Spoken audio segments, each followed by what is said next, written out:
Hello! This week's episode is Shadow Play, which is one of the more influential Twilight Zone episodes ever shot.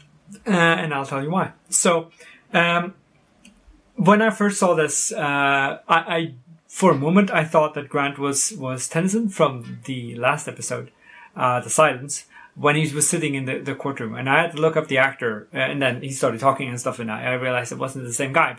But for a moment there, I was almost convinced. This gets remade in the 80s. It's one of those episodes that, like I said, it's influential. So it gets a remake in the 80s, and it's slightly different than it is now. But anyway,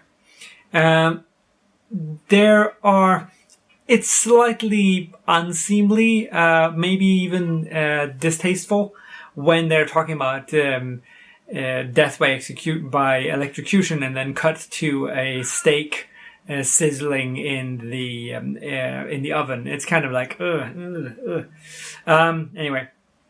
They're talking about imposter syndrome, which is pretty cool. How you don't believe that you are entitled to what it is that you have, and that you aren't actually who you think that you are.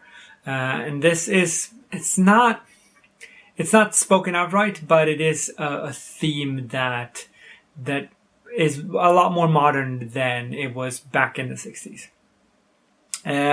This is a dream, and Grant talks about that a lot. He talks about how the logic doesn't work, how prisoners are allowed to have watches and things like that, and the district attorney is allowed alone in the cell with a man he helped convict to death, and can just go. You can go to the guard, and the guard leaves. Like, that would not happen, like, ever. So this episode is highly influential. It has spawned a myriad sort of copies: Groundhog Days, and Edge of Tomorrow, and 1201, and X-File episode called Monday, and there's a whole bunch of these things where people repeat the same day over and over.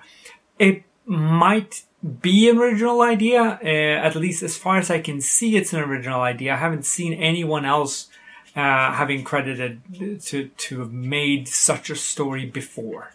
So it pretty hefty as far as sort of a cultural impact. Next week is Mind and Matter, which is all about the quiet earth, and I hope to see you then, unless I'm dreaming. Take care. Bye.